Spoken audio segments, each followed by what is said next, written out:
Ok, uma alegria podermos nos encontrar nessa manhã e continuar o nosso estudo na Palavra de Deus. Escola Bíblica Dominical foi um prazer poder retornarmos com as aulas, porque elas são importantíssimas para a formação nossa como cristão. Não é à toa que o nome é escola, né? Então, nós estudamos assuntos que muitas vezes nós não fazemos numa pregação. Então nós temos a oportunidade de nos aprofundarmos em alguns tópicos que são importantes para a vida da igreja e ao mesmo tempo também nós temos a oportunidade de interagir, ou seja, numa pregação geralmente é um monólogo mais, né? O pastor fala, vocês ouvem. Aqui não, nós temos a oportunidade de interagir. Então quando você tem uma pergunta, quando você tem uma dúvida ou uma observação, você pode participar, isso é sempre muito bom. Irmãos, nós estamos falando então sobre a igreja, sua natureza, a autoridade, a sua autoridade, o seu propósito e o seu culto. A razão de nós fazermos esse estudo é porque, diante de tantos desdobramentos que aconteceram durante a pandemia, nós vimos que o conceito de igreja foi muito descaracterizado.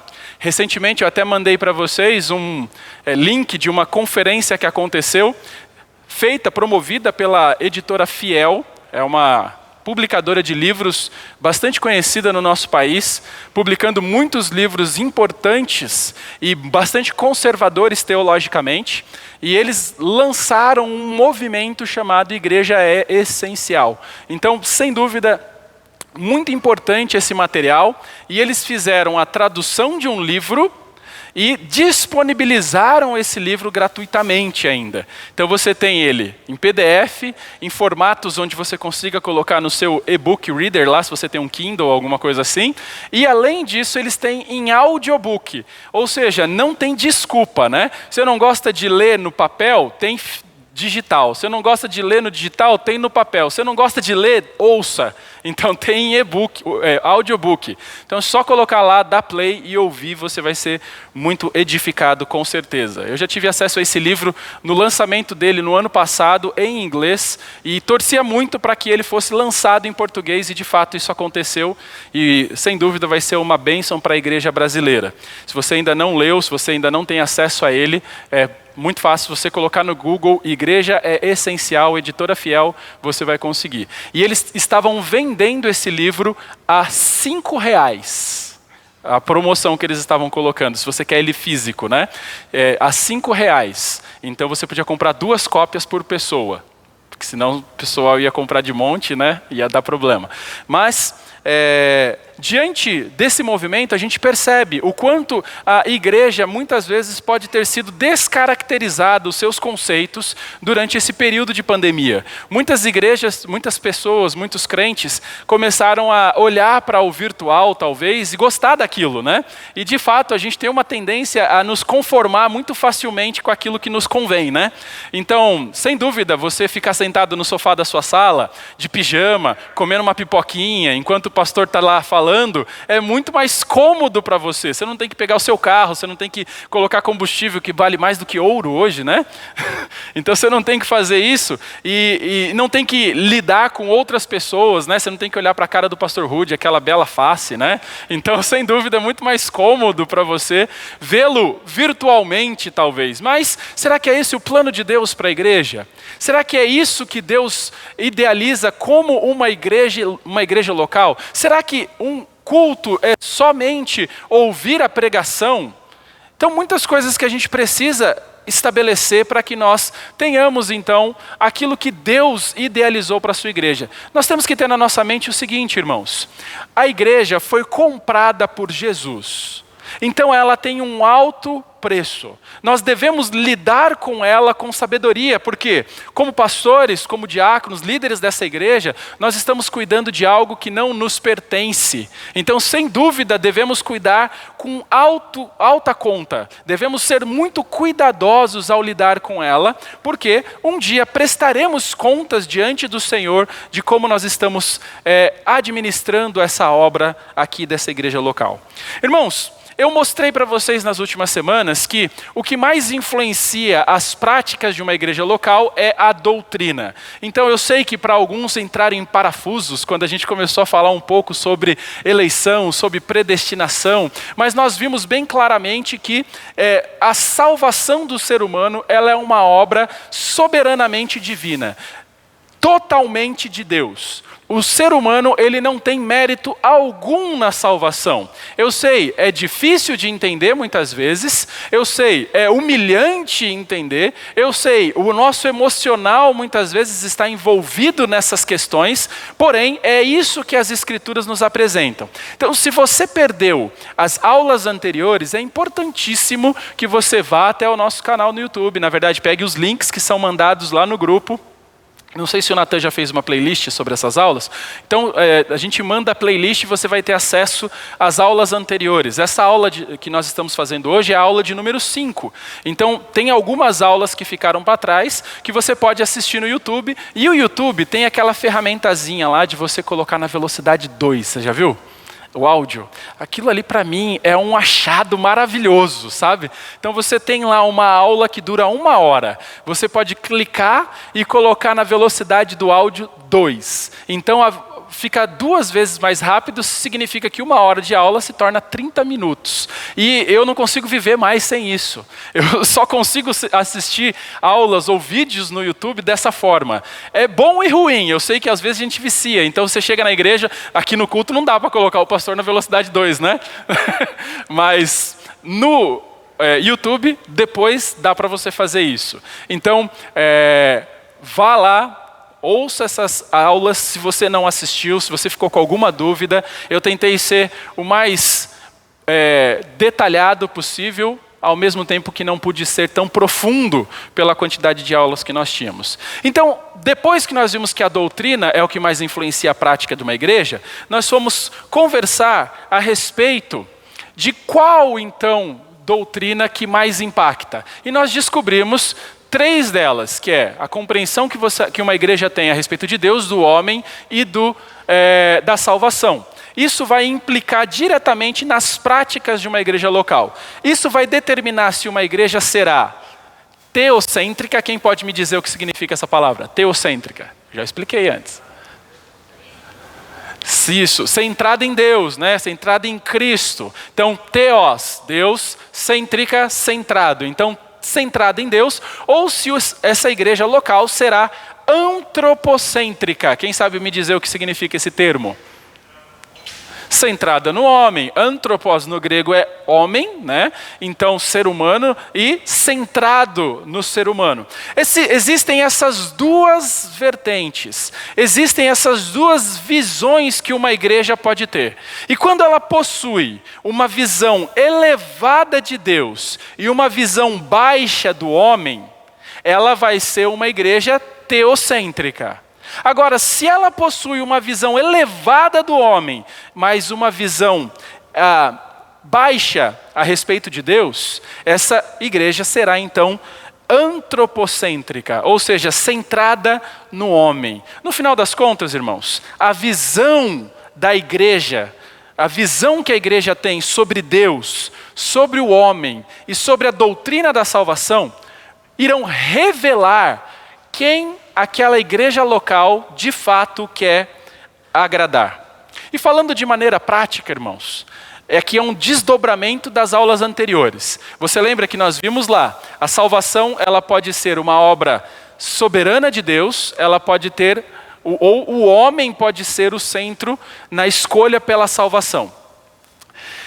Dependendo da vertente que você tenha, você vai ter um desdobramento disso prático na doutrina de salvação, onde nós chamaríamos de crença fácil de um lado, ou seja, quando uma igreja tem o homem em alta conta, ela é muito levada a ter essa compreensão a respeito da salvação, que nós chamamos de crença fácil, e por um outro lado nós temos a salvação pelo senhorio.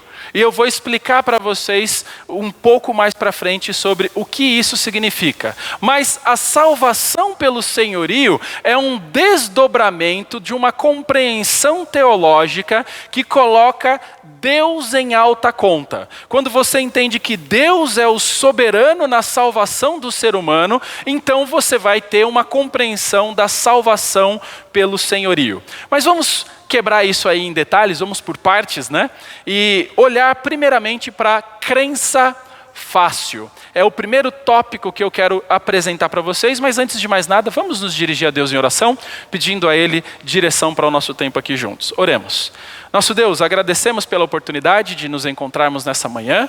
Te agradecemos, ó Deus, pelo privilégio que nós temos de abrirmos nossas Bíblias e estudar a Tua Palavra. Pedimos que abra o nosso entendimento, capacite, ó Deus, cada um de nós aqui a entendermos a respeito do Senhor.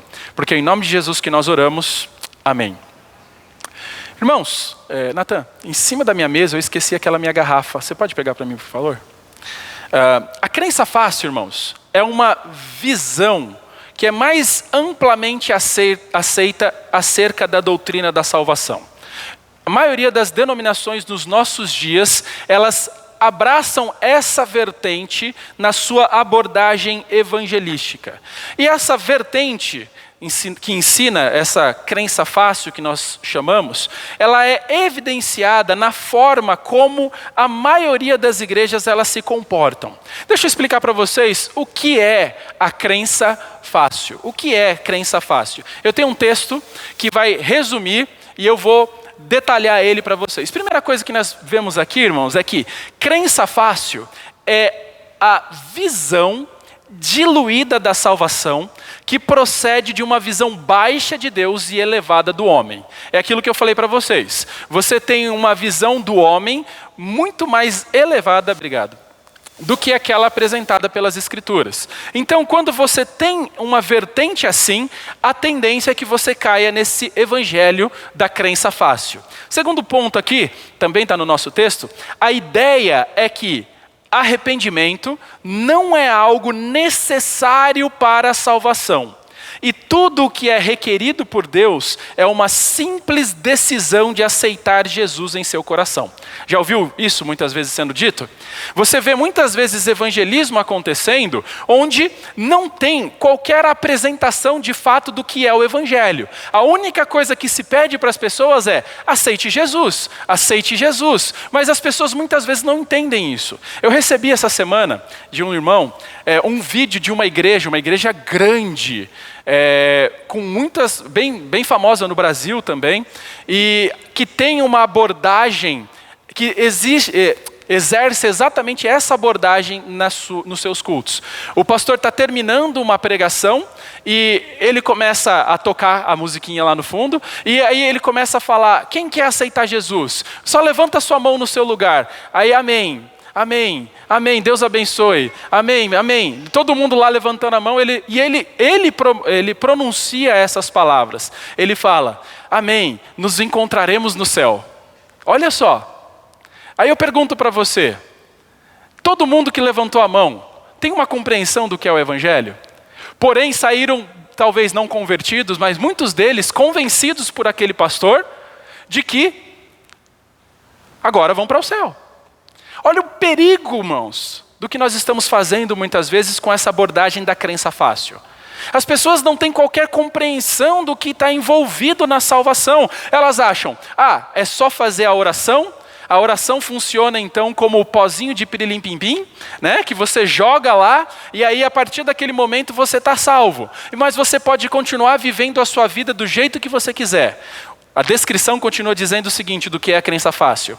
A opinião, está aqui, a opinião sustentada é que os pecadores, aí pensa só, os pecadores eles são capazes em si mesmos de fazer essa escolha. Qual escolha? Escolher por Jesus. Tudo o que eles precisam é de um bom vendedor, ou seja, um bom pregador que os convença, para mostrar-lhe as vantagens do céu em comparação com as outras alternativas. Entenderam onde está a questão aqui?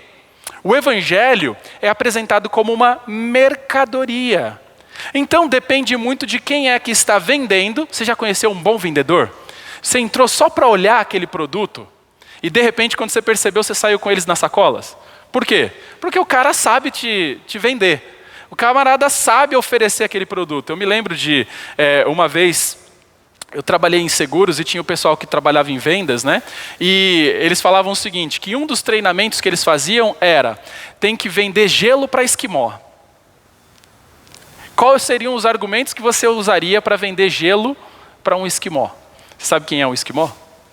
Eles vivem no gelo. Como você faria isso? E esses era um dos treinamentos que eles tinham que fazer para vendas. E muitas vezes esses vendedores de lojas grandes de departamento, eles passam por treinamentos assim, ensinando você a como vender aquele produto, mesmo quando você não quer e nem precisa, né?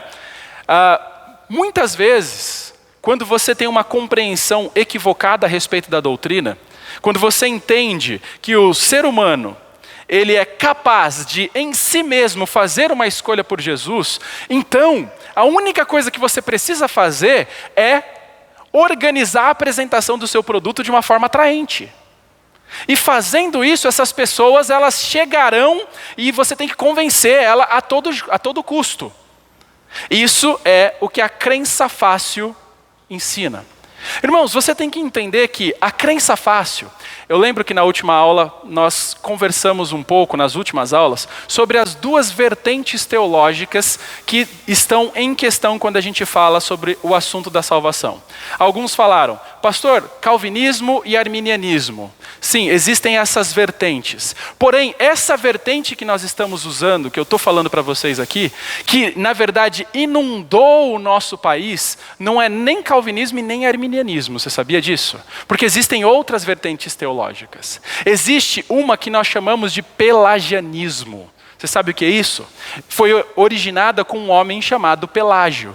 Quando Agostinho começou a desenvolver as suas teses teológicas, enfatizando a soberania de Deus, imediatamente, lá no século V isso, tá? A gente não está nem falando da reforma protestante no século XVI, que inclusive hoje completa 504 anos de reforma protestante. Nem é isso que nós estamos falando. Mas lá no século V, quando Agostinho começa a desenvolver seus pensamentos teológicos, nós temos de um lado Agostinho que ensina a salvação pelo senhorio, mas na verdade a soberania de Deus na salvação, e do outro lado nós temos Pelágio. Pelágio ensinava basicamente que o homem, o ser humano, ele é essencialmente bom. Então ele negava a doutrina do pecado original. Já ouviu essa doutrina? Do pecado original? O que ela ensina? O ser humano, ele já nasce pecador. Ele já nasce em iniquidade. Ele já nasce depravado totalmente. Essa é a condição do ser humano ao nascer, ao ser gerado.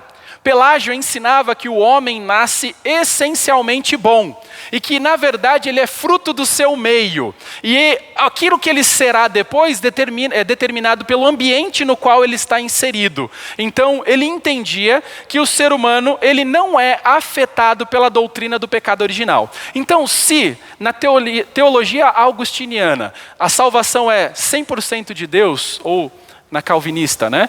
É 100% Deus na obra da salvação.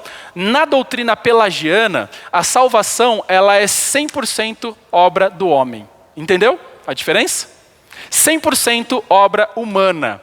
Agora, isso que está sendo ensinado aqui não é nem a teologia calvinista, nem a teologia pelagiana. Sabe qual que é? É a semi-pelagiana. Porque, deixa eu explicar para vocês, ilustrando aqui com a mão. O calvinismo ensina que a salvação ela é uma obra soberana de Deus 100%. O pelagianismo ensina que a salvação ela é uma obra 100% humana.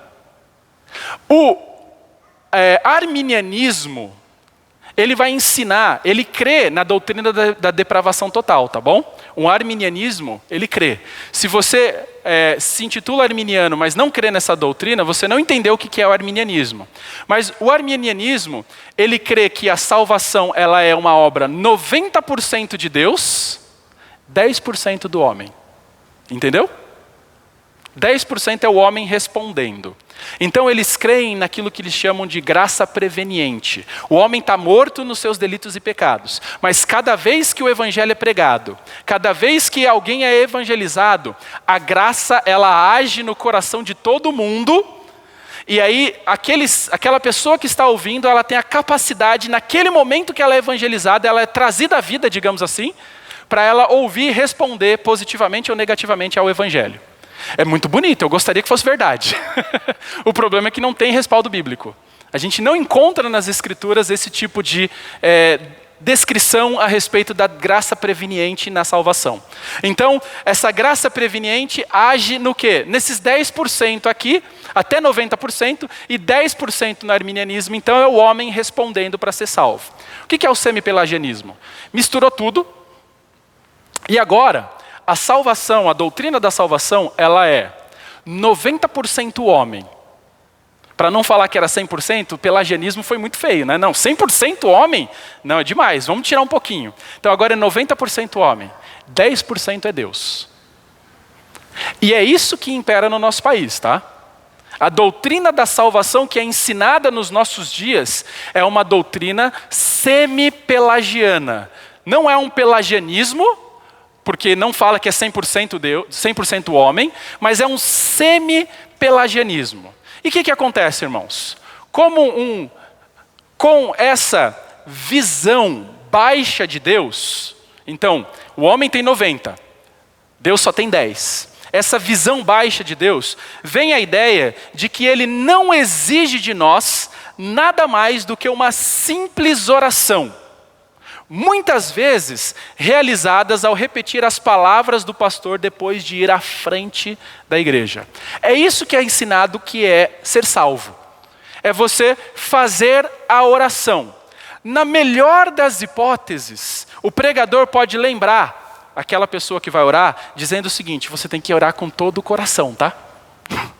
Você tem que falar se apropriando dessas palavras. É o máximo que muitas vezes pode acontecer nessa abordagem. Agora, segundo essa visão, exigir do pecador mais do que uma simples oração é considerado algo desnecessário e até mesmo um obstáculo para convencer muitos a responderem positivamente ao apelo. Deu para entender mais ou menos o que é? Essa visão da crença fácil, ela vai ensinar justamente esses tópicos. Você não pode colocar exigências no evangelismo. A única coisa que você deve fazer é convidar essas pessoas a aceitarem Jesus. Convidar essas pessoas a fazerem a oração do pecador. E aí, isso é o suficiente para que elas sejam salvas, mesmo muitas vezes sem entender o que é a essencialidade do evangelho. Qual que é o problema com isso, irmãos? É um problema muito sério. Porque é completamente contrário com tudo aquilo que a Bíblia mostra nas Escrituras sobre evangelismo. Quer um exemplo? Abre sua Bíblia em Lucas capítulo 14. Lucas 14. Você achou que não ia abrir a Bíblia hoje, né? Lucas 14.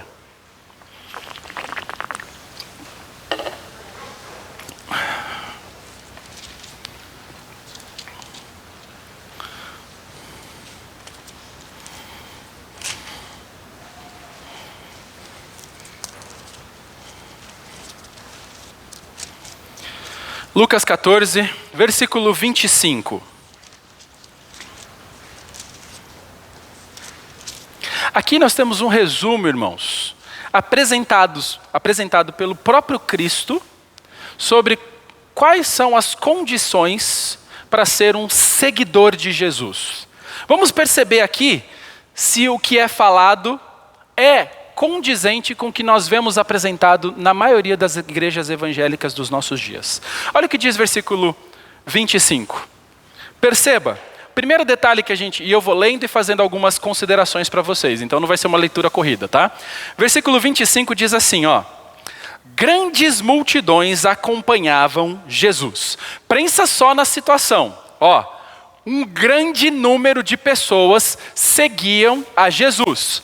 A maior parte das pessoas, das igrejas, dos pastores nos nossos dias, ficariam como diante dessa situação, de você ter muitas pessoas seguindo a Ele, de ter muitas pessoas nas suas igrejas. Imagina só as igrejas abarrotadas de pessoas tendo que ficar até do lado de fora. Por quê? Porque estão seguindo. E essas pessoas estavam assim. Aqui diz claramente para nós que era uma grande multidão. Na verdade, grandez. É um número, de fato, incalculável de pessoas que acompanhavam Jesus. Agora, a gente poderia imaginar que diante dessa situação, Jesus iria querer manter essas pessoas por perto, né?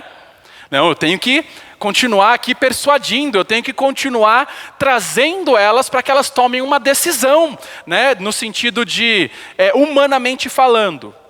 Agora olha o que ele continua dizendo o texto. E ele, voltando-se, lhe disse, preste atenção no versículo 26. Se alguém vem a mim e não me ama mais do que ama o seu pai, a sua mãe, a sua mulher e aos seus filhos, e os seus irmãos, e as suas irmãs, e até a sua própria vida, não pode ser meu discípulo. O que ele está exigindo aqui, irmãos? O que ele está dizendo com essas palavras? Qual que é o compromisso que Jesus exige para os seus seguidores? Há concessões que podem ser feitas? Sim ou não? O texto fala claro para nós. Ele olha para aquela multidão que o está seguindo e ele diz, se alguém, vocês aí da multidão, se algum de vocês quer vir a mim, mas você amar qualquer coisa mais do que a mim, você não pode ser o meu discípulo. Isso está sendo colocado antes do evangelismo de fato acontecer. Digo mais, na verdade, esse é o evangelismo de Jesus. Colocando essa cláusula bem clara, não é letra miúda, já viu aqueles contratinhos, né? Que você vai lá, tem lá, você está lendo, aí no final fala, assine aqui. Aí embaixo tem um monte de letra miúda que você acaba deixando passar, né? E muitas vezes as pessoas fazem isso com o evangelho. As pessoas falam, não, aceita Jesus e depois eu vou te dizer as letrinhas miúdas, né? Faz a decisão, faz a oração, porque daí pelo menos você já vai estar salvo. Mas se você não quiser viver como um cristão deve viver, você já fez a oração do pecador, você já está salvo. Aí depois eu vou te apresentar as letrinhas miúdas, se você não quiser você sai. Mas você já vai estar salvo mesmo, você já fez a oração. Não, Jesus não apresentou um evangelho das letrinhas miúdas. As palavras de Jesus foram duras no versículo 26. E quando nós olhamos no versículo 27, ele complementa essas palavras dizendo assim, e quem não tomar a sua cruz e vier após mim, não pode ser meu, o quê? Discípulo. Você percebe o peso dessas palavras, irmãos?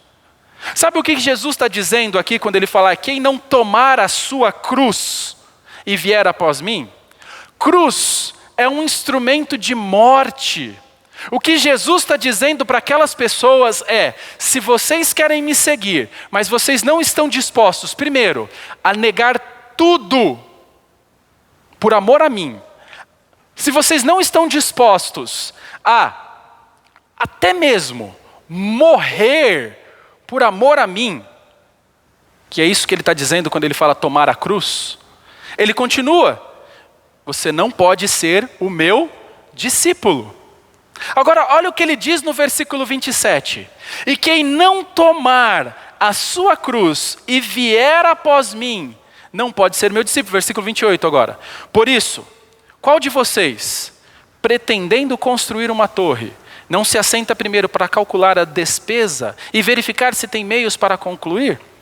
Interessante o que ele começa a dizer aqui, irmãos. Primeiro, ele chama uma multidão, ele dirige essa multidão para palavras duras, ele apresenta para eles o contrato, sem letras miúdas, não tem concessões, é uma entrega total, mas ele chega e fala para eles o seguinte, calcule os custos.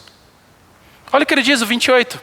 É isso que ele fala. Pois qual de vocês, pretendendo construir uma torre, não se assenta primeiro para calcular a despesa e verificar se tem meios para concluir.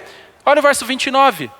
Para não acontecer que, tendo lançado os alicerces e não podendo terminar a construção, todos que a virem, zombem dele, dizendo: este homem começou a construir e não pôde acabar. Perceba o que Jesus está falando para aquelas pessoas, aquela grande multidão. Calcule os custos de me seguir. Por quê? Para que não aconteça de você ser zombado depois. Como alguém que começa a construir um grande prédio, eu não sei se você se lembra, ou não sei se ainda tem, no centro de Barueri, ali descendo da Castelo, não tem um monte de prédio velho que fica ali há anos ali?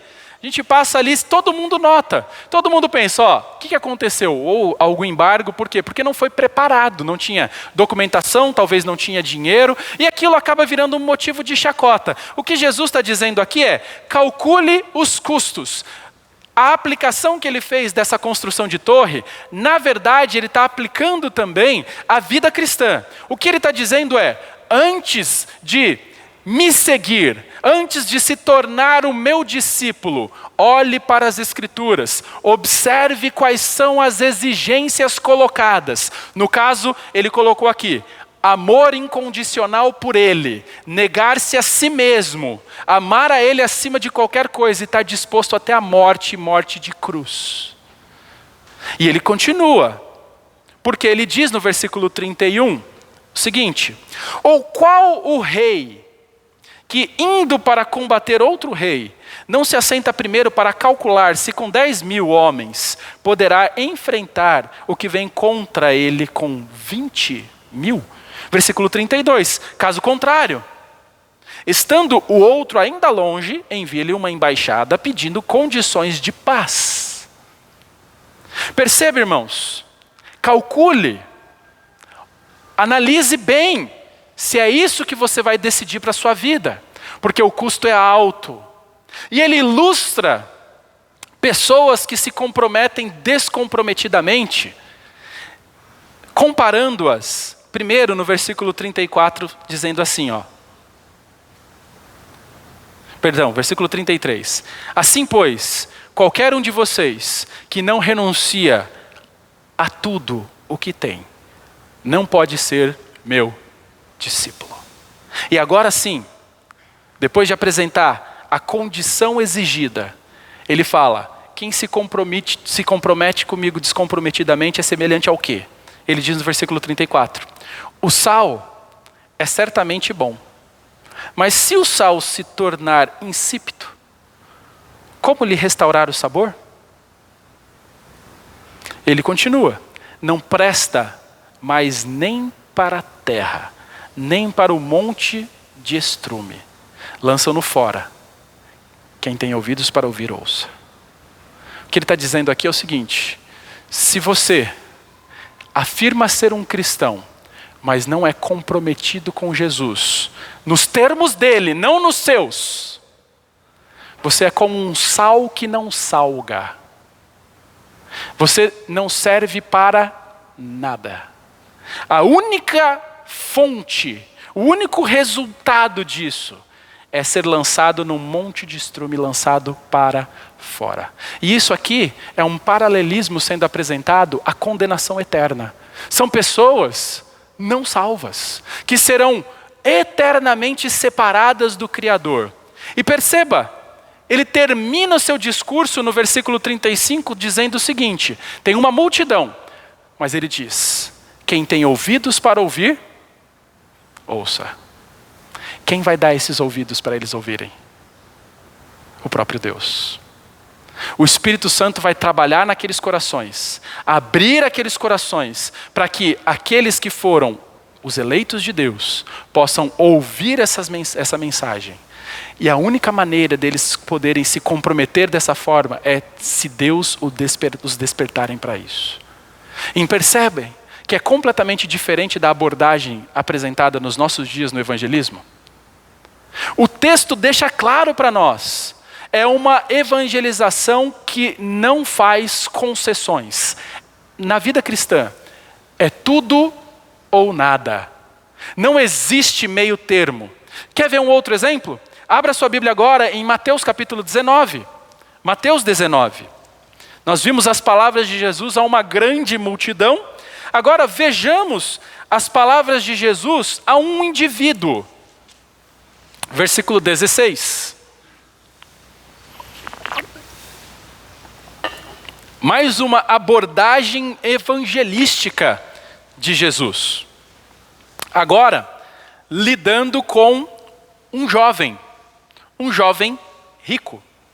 Capítulo 19, versículo 16. Diz assim o texto, e preste atenção. Versículo 16 a 22, ele fala assim: E eis que alguém, aproximando-se de Jesus, lhe perguntou: Mestre, que farei de bom para alcançar a vida eterna? Jesus respondeu: Por que você me pergunta a respeito do que é bom? Bom, só existe um. Mas se você quer entrar na vida, guarde os mandamentos. E ele lhe perguntou: Quais? Jesus respondeu: Não mate, não cometa adultério, não furte, não dê falso testemunho, honre o seu pai e a sua mãe, e ame o seu próximo como a você, como a si mesmo. O jovem disse: Tudo isso tenho observado. O que me falta ainda? Jesus respondeu: Se você quer ser perfeito, vá, venda os seus bens, dê o dinheiro aos pobres, e você terá um tesouro nos céus. Depois venha e faça o quê? Siga-me. Seja um discípulo. Verso 22 encerra essa história dizendo: Mas o jovem, ouvindo essa palavra, retirou-se triste. Por quê? Porque era dono de muitas propriedades. Pense comigo, irmãos, nesse episódio que nós acabamos de ler. Esse jovem, ele tinha a motivação correta quando ele chegou até Jesus? Tinha? Sim ou não? Sim, o texto mostra pra gente, ele tinha. Ele tinha a atitude correta. Chegou perguntando. Perguntar não ofende, não é verdade? Ele veio à fonte correta para fazer essa pergunta? Sim, se tem alguém que poderia explicar como ter a vida eterna, esse alguém é quem? Jesus. Ele fez a pergunta correta, irmãos? Sim, ele fez. Ele pergunta o que precisa acontecer para eu ter a vida eterna. Mas tinha um problema. Na maioria dos nossos dias, na maioria das igrejas e pastores dos nossos dias, imagina só se alguém chegasse assim na igreja. Fala: opa, está pronto para Jesus. Senta aí, o que você precisa agora é entregar sua vida para Ele, ora aí. Não é verdade? A maioria de nós agiríamos assim. Mas esse jovem, ele demonstrou que o coração dele estava dominado pelo orgulho. E ele não confessou a culpa que ele tinha. Quando Jesus disse para ele, para abandonar o ídolo que ele tinha no coração dele, aquele que era o verdadeiro Deus, e quem era o verdadeiro Deus na vida dele? As riquezas, o dinheiro. Ele não estava disposto a abrir mão daquilo. Ele não estava disposto a entregar a sua riqueza. Aquilo era o Deus dele. Ele confiava naquilo. Quando o orgulho dele e a idolatria dele foram reveladas, ele não quis se submeter a Cristo. E esse não é um método evangelístico que conduz a muitas conversões, não é verdade? Não é dessa forma que a gente vai fazer pessoas, ter muitas pessoas tomando ou sendo convertidas. Mas é o método evangelístico que as Escrituras exigem. Jesus exige entrega total. Não é parcial. Não é servir meia boca. Infelizmente, irmãos, não é esse o evangelho pregado na maioria das igrejas nos nossos dias. Com essa visão baixa da salvação, vem a posição de que não precisamos fazer grandes sacrifícios para obter o céu. Podemos ser salvos e continuar a viver as nossas vidas como sempre vivemos. Sabe o que é muitas vezes ensinado, irmãos? Que você venha para Jesus como você está e que você pode continuar como está. Não é o evangelho apresentado nas Escrituras. Um evangelho que exige o ato de abandono de tudo, incluindo as nossas vidas, para seguir a Jesus. Falar isso nos nossos dias é visto como um absurdo. Como assim? Vender tudo, entregar aos pobres, é isso que eu tenho que fazer? Não, é isso que aquele rapaz tinha que fazer. Aquele era o Deus dele. Agora eu pergunto, qual é o Deus que você não abre mão? Será que é a preguiça? Será que é o luxo? Será que é o conforto? Qual é o pecado que hoje domina a sua vida e que você não tem entregue no altar para Jesus? É isso que o evangelismo autêntico exige de nós. O Senhor, Ele exige entrega total. Infelizmente, o evangelho da crença fácil vê isso como completamente desnecessário. Eles dizem que tudo que você precisa é acreditar. E se você acredita, é tudo que você precisa para ir para o céu. É como se você adicionasse Jesus à sua vida, mas que no final das contas você continua vivendo a vida do jeito que você ainda quer. Você está no comando, você controla tudo. Você consegue ver assim, irmãos, como a salvação se torna algo fácil? Ela basicamente é um bilhete de escape do inferno, só isso. Ela é meramente intelectual. Você entendeu? Entendi. Agora, fé é entender simplesmente? Não. Fé é muito mais do que compreender. Fé é submeter-se. É isso que as Escrituras nos apresentam. Irmãos, o que é ensinado no Evangelho da Fé Fácil é que você pode viver a vida do jeito que você quiser, da maneira como você quiser, no seu dia a dia, porque o seu passe para o céu já foi garantido, porque aquele dia, seja lá qual foi, você já fez a oração do pecador, e você fala, mas eu falei sinceramente, eu aceito Jesus em meu coração. Mas isso não é a evidência de salvação. A evidência de salvação é aquele do evangelismo apresentado por Jesus. Você está disposto a abrir mão de tudo por Ele? Você está disposto a amar Ele acima de todas as coisas? Você está disposto a viver para Ele? Você está disposto a até morrer por Ele? Se você não está disposto a isso, você não crê no Evangelho. Você não é um discípulo de Jesus. Você criou um evangelho da crença fácil. Seguindo esse método de evangelismo, irmãos, da crença fácil, não haveria necessidade de Jesus desapontar aquele jovem rico. Pelo evangelho da crença fácil, era só ele falar, não, você acredita? Está disposto a orar? Ele estaria disposto, aquele jovem rico, se Jesus falasse que ele precisava fazer isso? Você acha que sim ou que não?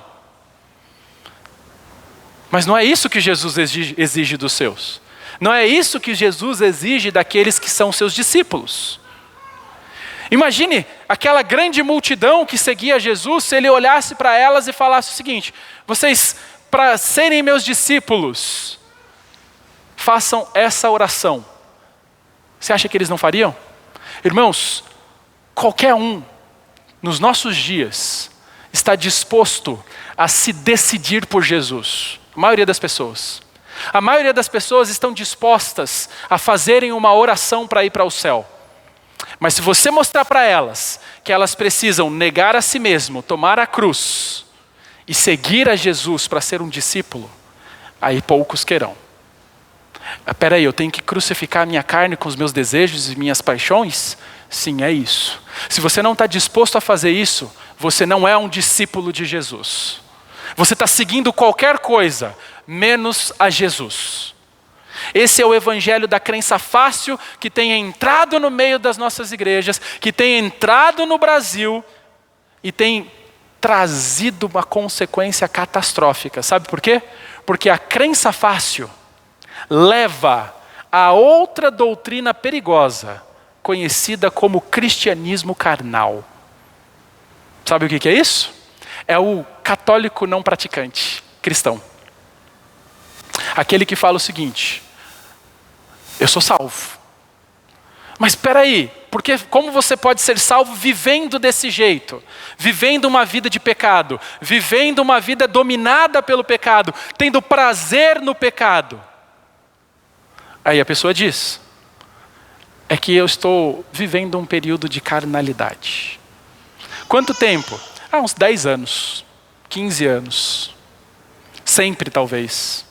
Irmãos, como a salvação na crença fácil não exige entrega total, como a salvação na crença fácil não exige submissão total a Cristo como Senhor, todos aqueles que repetiram a oração do pecador devem ser salvos, independentemente da maneira como eles vivem as suas vidas.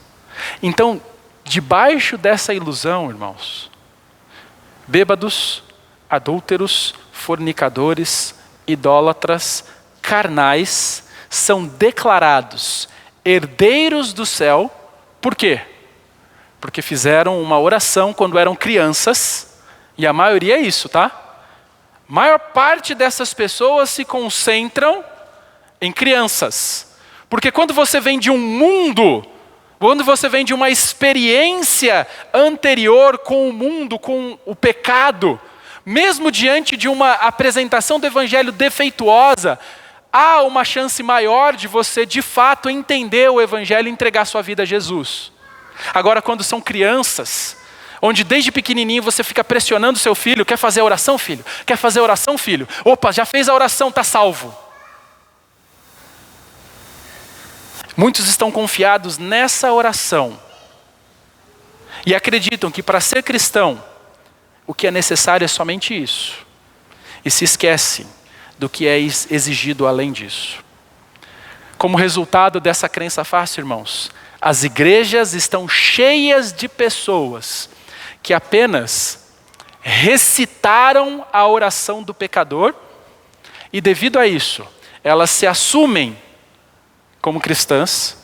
Elas frequentam o culto, talvez 1, 2 cultos no domingo.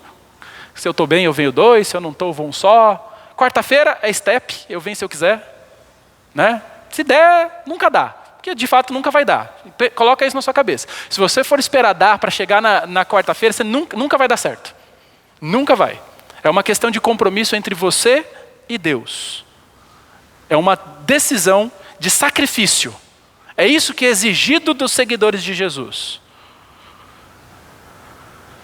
Mas muitas igrejas assumem que a maioria dos seus frequentadores são cristãos. Por quê? Porque levantaram a mão, porque fizeram a oração, mas vivem vidas miseráveis. Não tem qualquer indício de que são discípulos de Jesus. Quais são os resultados dessa doutrina, desse entendimento da crença fácil na salvação? Resultados. Primeiro, com uma visão barata da salvação, é fácil ver porque muitas igrejas funcionam da maneira como funcionam. E como essas igrejas funcionam? Como? Empresas. E qual vamos lá, quem é empresário aqui? Levanta sua mão. Se temos empresários aqui, ó. Qual que é o objetivo de uma empresa? Dar lucro e crescer. Você quer crescer como empresa, não quer? Qual é o objetivo de igrejas que têm uma percepção da fé fácil? Mesma coisa. Elas querem o quê? Crescer numericamente. Quanto mais agregados, melhor. Não importa a condição, não importa os termos. Quanto mais, melhor. Quanto mais lucro, melhor. A igreja que é adepta dessa doutrina da crença fácil, ela quer crescer o mais rápido possível. E sabe o que os não convertidos mais querem? Eles querem somente uma consciência tranquila. Então eles chegam em igrejas que apresentam o evangelho da fé fácil, um evangelho moralista, que é assim: seja uma boa pessoa. É isso que muitas vezes é ensinado. Seja uma boa pessoa. Olha, você é um pecador miserável. Não, ninguém vai falar isso lá. Ninguém vai falar isso, que você não vale nada à luz das escrituras, que você é completamente depravado nos seus pecados, que você precisa se arrepender. Isso não vai acontecer. O que vai ser dito é: não, olha, você tem valor. Já viu essa música? O Espírito Santo se move em você. Bonito, né? Quero que valorize o que você tem. Você é um ser, você é alguém tão importante para Deus. Eu venho falar do valor que você tem. Dá até dor no meu estômago ouvir isso aqui. E isso é cantado em cultos, tá bom? Isso é cantado em igrejas onde o culto deveria ser de adoração a quem? A Deus. Irmãos, essas igrejas que têm essa visão da fé barata, da fé fácil, elas veem as igrejas como empresas. E o objetivo delas é tranquilizar a consciência das pessoas, ok? Exigindo delas o mínimo possível para que elas continuem frequentando, para que elas continuem vindo, para que elas continuem ofertando, enquanto elas oferecem para a igreja, para aqueles membros, para aquelas pessoas que creem na crença fácil, uma salvação confortável. Você lembra qual que era o problema na Reforma Protestante? Eles estavam vendendo a salvação através das indulgências, não estavam? Lembra disso? Nós vamos tratar um pouquinho sobre isso hoje à noite, tá? Hoje à noite nós vamos estudar os 5 solas da Reforma na pregação, hoje à noite comigo. Mas quando nós vemos lá no século XVI, o que fez com que Martinho Lutero levantasse-se contra a reforma foi justamente porque o Papa havia liberado Tetzel para fazer um levantamento de recursos para a construção da Capela de São Pedro. Eles precisavam de dinheiro. E vamos fazer o que para ter dinheiro? Vamos vender a salvação. Então, as indulgências. Eles foram a tal ponto dizendo que quando a moeda no cofre ressoa, uma alma do purgatório voa. Até rima, né? Nos nossos dias nós temos a nova indulgência. Venha, dê dinheiro. Tanto faz como você vive sua vida. Você fez a oração? Tá para Jesus, é de Jesus. Essa é a nova indulgência. Uma indulgência motivada pela doutrina do semipelagianismo, onde o homem, ele decide-se por Jesus. E isso tem destruído as igrejas. Para essas igrejas que têm uma visão empresarial, o importante é levar as pessoas para dentro da igreja. Custe o que custar. Não importa o que ele tem que fazer. Tem que dançar? A gente dança. Tem que plantar bananeira? A gente planta bananeira. Tem que fazer batismo no tobogã? Tá pensando que eu estou brincando? É verdade, tá? Tem igreja que é assim, é um tobogã, e lá embaixo tem a piscina, você caiu batizado. Próximo. É festa, entendeu?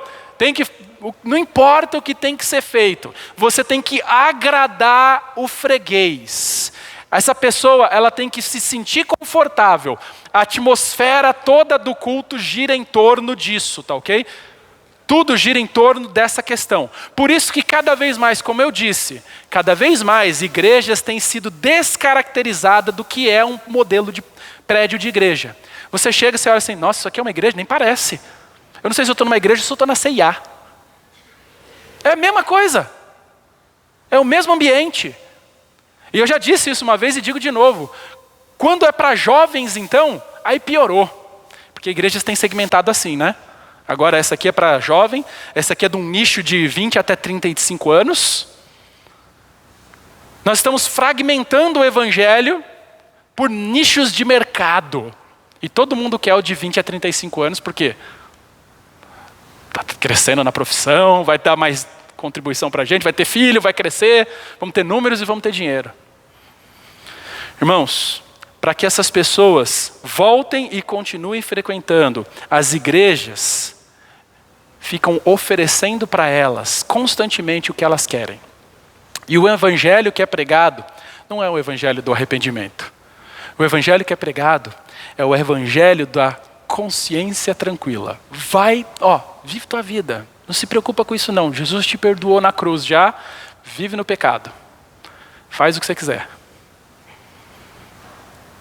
Agora, como eles conseguem isso, irmãos? Como eles conseguem dar essa consciência tranquila? O objetivo é muito simples. Uma pitada de verdade bíblica. Tá?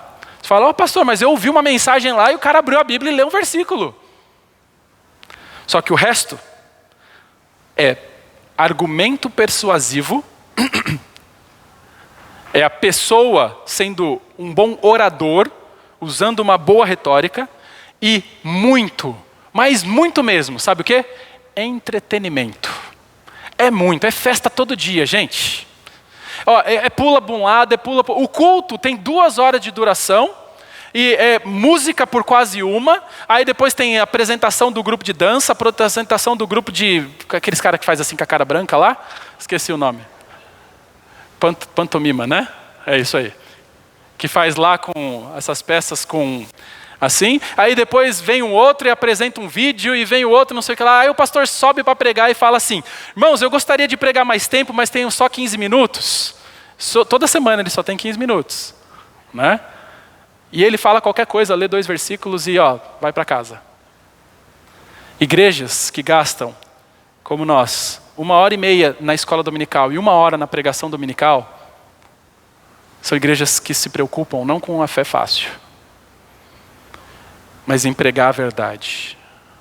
Não estou dizendo que somos perfeitos. Não somos. Temos falhas? Temos. Sabe qual é a maior falha dessa igreja? É que ela é composta por pessoas. É porque eu estou aqui, porque você está aqui. Nós somos pecadores. Nós dificultamos muitas vezes relacionamentos. Mas a nossa maior preocupação aqui é ser uma igreja centrada no Evangelho. É dar às pessoas, não aquilo que elas querem, mas aquilo que elas precisam, que é a palavra de Deus.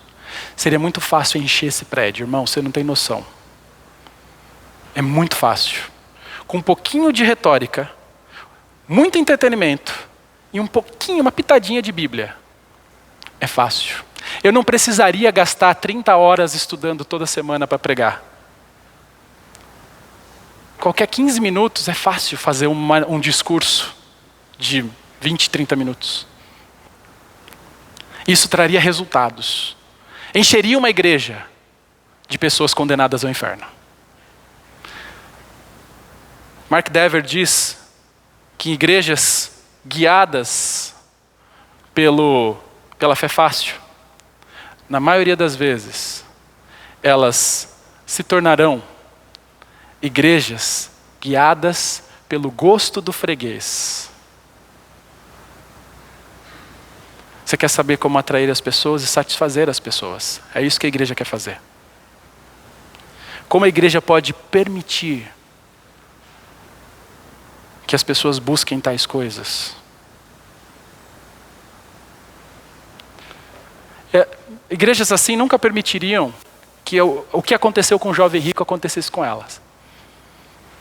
O jovem rico chega e vai embora como? O texto fala para a gente, entristecido. Numa tentativa, irmãos, de ser sensíveis àqueles que procuram as igrejas, cada vez mais, e eu ouvi isso de um pastor recentemente. Ele estava contratando uma empresa de consultoria e marketing para ele conseguir aplicar esses conceitos na igreja local dele. Qual que era o objetivo? E eu não estou falando de pessoas, você fala, esse daí é um cara de uma igreja, sei lá, sem denominação. Não, batista, tá? Uma empresa de consultoria e marketing para fazer uma análise, eles mandam pessoas que vão frequentar seu culto, eles vão olhar tudo que precisa ser mudado, vão apresentar um relatório para você, tudo que você precisa fazer para que as pessoas cheguem e fiquem. Eu falei, parabéns. Eu falei, que tal estudar a Bíblia? Que tal pregar as Escrituras? Sabe por quê, gente? Sabe por que eu estou batendo tanto na soberania de Deus na salvação? Sabe por que eu estou ensinando tanto a respeito das doutrinas da graça? Porque bode detesta a graça de Deus. Quem não é ovelha, odeia a graça. Duas coisas que um não cristão abomina. Primeiro, o ensino da graça. Segundo, compromisso. Ele não quer ter compromisso. O que Jesus exige no evangelismo dele é um evangelismo de compromisso. Você precisa seguir a Jesus. Não é tomar uma decisão de seguir e estar decidido, mas eu não preciso segui-lo. É todo dia. Segui-lo todo dia. Quem não é um cristão não vai querer compromisso. Por isso que na Igreja Batista Nova Vida, se você quer ser um cristão descompromissado, você vai encontrar problemas. Não será possível para você. Porque aqui é esperado de você que ao ser membro você participe. Você frequente os cultos. Você sirva. Você ame. Você seja amado. Você esteja interagindo com os irmãos. Você ouça as pregações. Você seja transformado pelas Escrituras fazendo suas leituras. Essa igreja está sempre focada nisso. Irmãos, com essa abordagem empresarial, o evangelho moralista, qual é esse evangelho? Você deve ser uma pessoa boa, é isso que eles ensinam. E o evangelho terapêutico, que diz o quê? Onde os seus sentimentos devem ser valorizados, tomou conta das igrejas. O que é dito nas igrejas nos nossos dias é basicamente isso. Seja uma boa pessoa e vamos lidar com suas crises emocionais. É só isso, basicamente, que é ensinado. A igreja mudou de uma assembleia dos santos, ou seja, da reunião dos redimidos que adoram a Deus em espírito e em verdade. Sabe para quê? Para um show. Para um show. É luzes, danças, músicas, pulos, gritos, choros.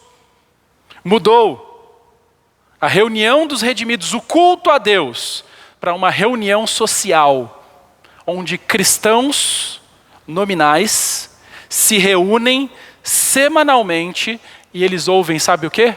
Discursos motivacionais sobre como eles podem manter uma mentalidade positiva e fazerem coisas boas para que eles possam experimentar o melhor das suas vidas. Basicamente é isso que é ensinado. A glória de Deus e a santidade pessoal não são mais enfatizadas, não são mais ensinadas nessas igrejas. Pelo contrário, o que governa nessas igrejas é o desejo de manter as pessoas felizes. E eu tenho pena desses pastores, sabe? Porque quanto tempo algo precisa ser feito para deixar de ser novidade? Esses pastores têm que ficar inventando coisa todo domingo para manter o pessoal. Uma frase que eu ouvi uma vez é: você se torna refém daquilo que você conquista as pessoas. Se você ganhar pessoas na sua igreja pelo entretenimento, você é refém disso. Você tem que estar oferecendo entretenimento toda hora, senão a pessoa vai embora. Se você ganhar pelo que for, você se torna refém daquilo. Por isso, na Igreja Batista Nova Vida, nós queremos ganhar pessoas pelo Evangelho, pelas Escrituras. Porque isso aqui a gente quer ficar refém. Oferecer isso para as pessoas. A glória de Deus é deixada de lado, as pessoas não são incentivadas a servir. O que governa a igreja é um desejo de manter as pessoas felizes e não de se submeterem a Cristo. Concluindo, irmãos, na semana que vem a gente vai ver a salvação pelo senhorio, que é o outro lado da moeda. Concluindo, no final das contas, uma visão baixa de Deus e uma visão elevada do homem conduzem a uma crença fácil. e a igrejas centradas no homem, que funcionam como empresas guiadas pelo consumidor. Ok? Esse é um resumo aí a respeito dessa questão da crença fácil. Alguma pergunta? Alguma observação? Ok, temos 2 mãos. Leila primeiro. Não sei se futuramente vai abordar essa minha dúvida, mas assim, tem um ponto que você escreveu assim, sobre as igrejas de crença fácil, que podemos ser salvos e continuar a viver nossas vidas como sempre vivemos. Sim. Quando eu conheci o calvinismo, o pastor tivesse toda essa visão de que a salvação dependesse da gente, mas ainda assim ele dizia que eu não precisaria fazer nada nesse processo de transformação. E eu tenho um pouco de dúvida assim, como equilibrar a minha participação nessa mudança e como deixá-la com Deus, porque a gente sabe que Deus que vai conduzindo essa nossa transformação, mas assim, é passado pra gente que a gente não precisaria fazer nada. A gente poderia continuar tomando nossa cerveja, poderia continuar usando o que a gente usasse, falando da forma que a gente falasse. A gente não tinha nossa participação. Se Deus tivesse... No processo da santificação? Sim. Olha, essa é uma vertente nova do calvinismo. Na verdade, é um neocalvinista. Sim, porque na verdade, quando você... Geralmente são tatuados, cabelos longos, fumam, bebem, vivem como querem. Porque eu não cheguei a classificá-los nem no pelagianismo, porque assim, ele tem todo aquele conhecimento que é passado sobre o calvinismo, o pastor inclusive era muito calvinista, né? Mas ele tinha esse outro lado que dizia, porque eu falava muito dessa questão de, pera lá, mas aí não sou salva, devo somente descansar em Deus.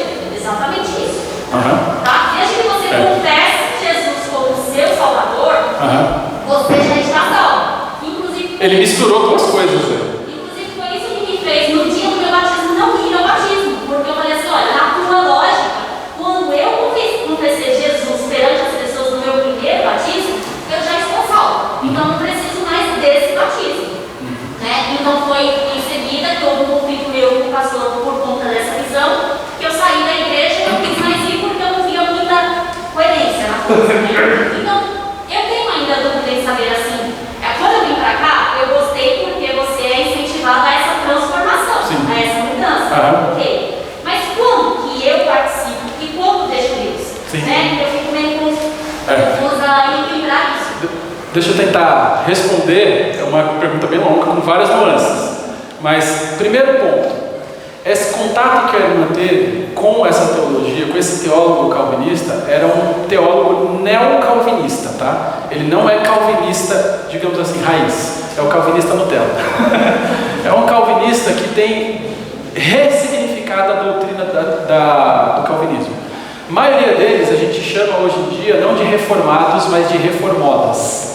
Então são modinhas. Eles gostam de polemizar na maioria das vezes. Gostam de causar, eles gostam de apontar que, por exemplo, Charles Spurgeon fumava. Então hoje pode fumar, mas se esquecem o contexto social que Charles Spurgeon vivia, se esquecem a vida de piedade que Charles Spurgeon vivia, se esquecem da abnegação que esse homem vivia como um grande pregador que foi conhecido como o príncipe dos pregadores, né? Então, muitas vezes esse é um problema que teólogos que fazem uma má hermenêutica dos textos bíblicos podem chegar. Por um outro lado, eu entendo a preocupação dele, por quê? Porque muitas vezes existe o legalismo, onde as pessoas acham que precisam fazer certas coisas para serem aceitas por Deus. E não é isso que as Escrituras nos mostram. Nós somos salvos e Deus já nos ama quando nós somos salvos integralmente. Então, eu não tenho como fazer Deus me amar mais ou me amar menos. Quando eu peco, Deus continua me amando do mesmo jeito. A gente tem uma cultura muito afetada pelo catolicismo no Brasil, que a gente pensa que Deus está lá no céu com a lupa lá na formiguinha. Já viu aquele negócio do formigueiro? Você pega a lupa e fica lá no sol e queimando as anteninhas da formiguinha, né? A gente às vezes pensa que Deus está assim com a gente. Se a gente for bonzinho, Deus tira a lupa. Se a gente for mal, Deus coloca a lupa. Não é desse jeito. Nosso relacionamento com Deus é de pai e filho. Nós não podemos fazer nada para ganhar a salvação. Agora, como funciona o processo da santificação? 2 aspectos. O primeiro, posicional. Quando somos salvos, posicionalmente nós somos colocados na posição de santos. Então, a santidade de Cristo... Eu estou fora? Tá. A santidade de Cristo, ela é imputada àquele que crê. Então, toda a nossa nossa imperfeição é creditado em Cristo e toda a perfeição de Cristo é imputada a nós, creditado na nossa conta. Então, o escrito de dívida que estava contra nós foi rasgado, e quando Deus olha para mim, quando Deus olha para aquele que é salvo, Ele vê a santidade de Jesus. Então nós somos completamente santos, por isso que não faz sentido esse processo de querer conquistar a santificação para simplesmente conquistar a salvação, e isso é o legalismo. Não é isso que nós ensinamos, e pelo medo de que muitas denominações ensinam isso, muitas vezes o pentecostalismo ensina isso, né? Que você precisa fazer coisas boas para ser salvo, e se você não fizer, você cai da graça, você perde a salvação. Nós não cremos dessa forma. O problema, a grande questão é que se na salvação a obra é, vou usar um termo, monergista, sabe o que é isso? É somente uma ação, é só uma força agindo. Quem? Jesus, Deus. Na santificação nós temos uma sinergia, é uma participação divina humana. A Bíblia mostra para nós que nós temos a responsabilidade, quando somos crentes, de andar no Espírito. Então, Deus é 100% responsável por me santificar, e eu sou 100% responsável por buscar essa santificação. Então eu devo fazer isso como? Mortificando a minha carne dia após dia, dizendo não para mim, buscando ao Senhor, como? Nas Escrituras, lendo a Sagrada Escritura, buscando moldar a minha vida à luz da Palavra de Deus. Então o que eu diria para responder assim de uma maneira bem simples nós precisamos buscar a santificação como se isso fosse 100% nossa responsabilidade. Mas nós temos que descansar que nós nunca seremos 100% perfeitos. Isso não deve nos levar à frustração que Lutero, nós vamos ver um pouquinho hoje à noite, teve. Lutero era de uma linha monergista augustiniana, ele era um monge augustiniano. Ele se autoflagelava constantemente, por quê? Porque ele não conseguia ver como Deus poderia aceitá-lo diante de tantos pecados que ele tinha. Ele morria de medo da morte, de ter que se encontrar com Jesus. Por quê? Porque ele acreditava que ele tinha que fazer coisas boas, então ele se autoflagelava, ele fazia penitências e tudo mais. Até que um dia, pregando em Romanos, ele viu no capítulo 1, versículo 17: o justo viverá por fé. E ele depositou isso na confiança em Deus. Então nós temos que entender que no processo de santificação, nós temos que agir como se tudo dependesse de nós, mas descansar que no final das contas tudo depende de Deus. Então é Ele que nos santifica, mas eu tenho que buscar a santificação. A Bíblia mostra claramente isso para nós. O texto que nós lemos foi: se o sal perdeu o sabor, ele serve para quê? Para nada. Se um cristão ele vive como o mundo, então para que ele serve? Para nada. E se é pelo fruto que nós conhecemos a verdadeira salvação, então você entende que nós temos que ter processo de santificação? Isso é importante que aconteça também na salvação. Não sei se deu para entender mais ou menos. Perfeitamente. Ok. Vini. E aí a gente encerra. Os eleitos de Deus podem ser convocados para a salvação independente da doutrina apresentada? Não entendi. Os eleitos de Deus, eles podem ser convocados para a salvação independente da doutrina Independente da doutrina do quê? apresentada. Como assim? Assim, se for uma igreja que lá prega o pelagianismo. Tá. Aí, no caso, ele tem a convicção que é salvo, mas ele é um eleito de Deus. Mas lá na frente ele pode ir para uma igreja que prega a verdade. Isso. Eu vejo que talvez Deus possa usar isso como uma maneira de atraí-lo, de alguma forma, mas uma igreja que prega pelagianismo, por exemplo, vai ser uma seita, porque ela vai ensinar que a salvação é 100% obra humana, né? E o semi-pelagianismo também flerta com uma seita. Então eu vejo que essa pessoa ela pode talvez ser despertada para o evangelho num local assim, mas se ela é salva, ela não vai permanecer nesse local, entendeu? Ela não vai conseguir permanecer nesse local, porque conforme ela lê as Escrituras, conforme ela cresce no evangelho, ela vai entender que aquilo que é ensinado não condiz com aquilo que as Escrituras ensinam. Eu sou exemplo disso. Então, e eu digo, nós vamos experimentar nos próximos anos. Não sou eu que estou dizendo, estou ecoando o que eu ouvi um pastor dizendo. Nós vamos experimentar nos próximos anos um crescer das igrejas que são comprometidas com o evangelho. Por quê? Porque essas igrejas que ensinam prosperidade, que ensinam libertação, que ensinam curas e sensacionalismos, elas vão cada vez mais se mostrar vazias. E pessoas que estão ali sinceramente querendo a Jesus vão começar a buscar igrejas onde Jesus ele é apresentado. E o próprio Deus vai conduzir as suas ovelhas para esses apriscos. E isso já tem acontecido em muitas igrejas que eu conheço. Então eu creio que essas pessoas podem até chegar num local como esse. Deus pode usar talvez aquilo como um primeiro despertar, e aí aos poucos, se ela de fato entende o Evangelho, ela pode ser salva ali, mas dificilmente ela vai continuar ali. Dificilmente ela vai continuar ali. Ao estudar, aprender mais, ao ler a Bíblia dela, ela vai entender que isso não é possível. Alguém mais levantou a mão? Vixe, gente, 38 já, hein? Vamos lá, rapidinho. Eliane, depois o Ricardo. Eu queria que esclarecer essa questão do si, que eu falo, que a gente não fala com Jesus. Lucas 14, 27, diz essa palavra para você. Não entendi. Si. Se. Isso, que Lê o versículo. eu vou ler. Mas eu não sei se no grego vai ser da mesma forma, não estou questionando. Tá. Mas ele te dá uns poréns, uns entretantos aqui, que te dá a pensar, se você fizer isso, você pode ser um discípulo. Sim. Se você não fizer, Isso. ou seja, se a gente escolhe 100%, Então, você decide isso. analisar essas questões. Deixa eu ler para você. Sim, eu já entendi o que. Ele diz assim, se alguém que me segue ama mais a sua família do que a mim, resumindo aqui, não pode ser. Ou seja, se eu quiser, então eu posso ser. Sim. O versículo 27, ele diz assim, se não tomar a minha cruz, também não pode. Se tomar, então beleza, você pode. Então a questão do 100%... É o que eu falei para você, lembra? Em aulas anteriores eu falei que existe um paradoxo muitas vezes apresentado nas Escrituras. Existem momentos que é apresentado 100% como uma responsabilidade de Deus, e em outros momentos 100% da responsabilidade humana, como parecendo que a gente reage 100% no processo da salvação. O que nós entendemos nesses versos? Sim, há um condicional sendo colocado. A grande questão é, quem capacita o ser humano a tomar essa decisão? Se ele está morto nos seus delitos e pecados, é o próprio Deus quem toca no coração daqueles que são seus eleitos, e somente os seus eleitos têm a condição de fazer aquilo. Entendeu? Então é um processo onde tem que existir um agir do Espírito Santo para que essas pessoas então tomem essa decisão. Agora, numa perspectiva humana, vamos pensar na nossa salvação. Humanamente falando, quem tomou uma decisão por Jesus? Humanamente falando, você tomou, não tomou?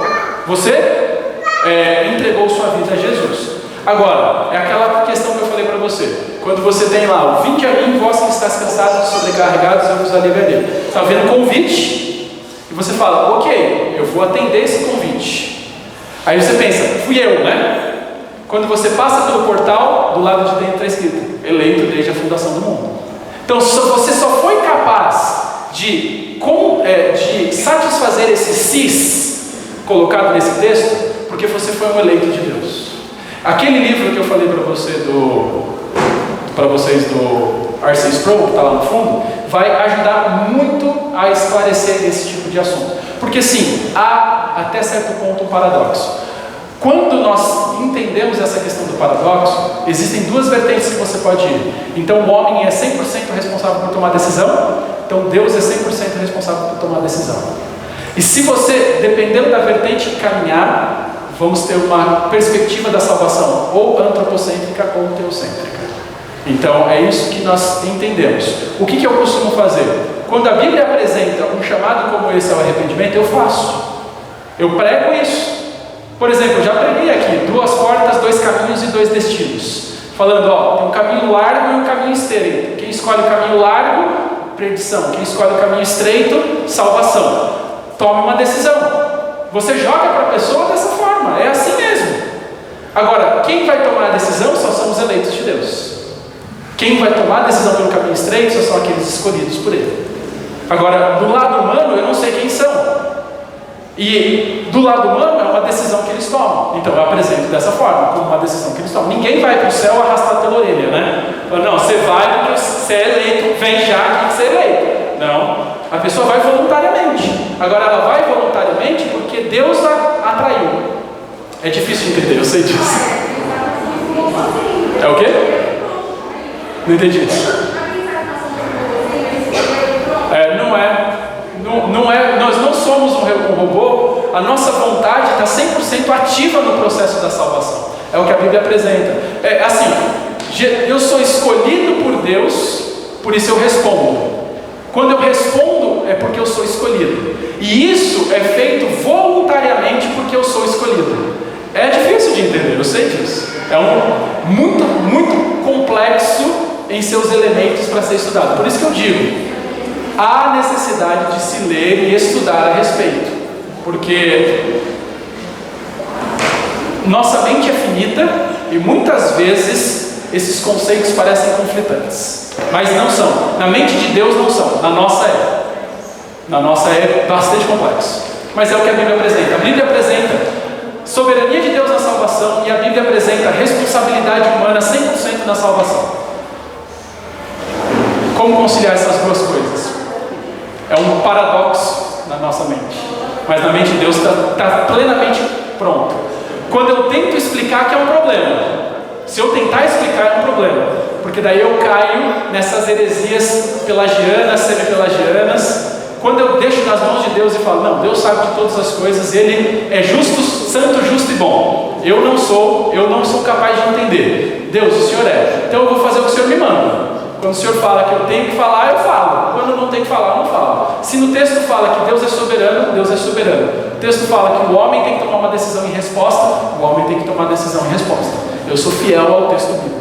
Agora, se nós formos organizar isso doutrinariamente, aí eu tenho que mostrar. Deus é soberano na salvação do início ao fim. O homem é 100% responsável pela resposta ao Evangelho.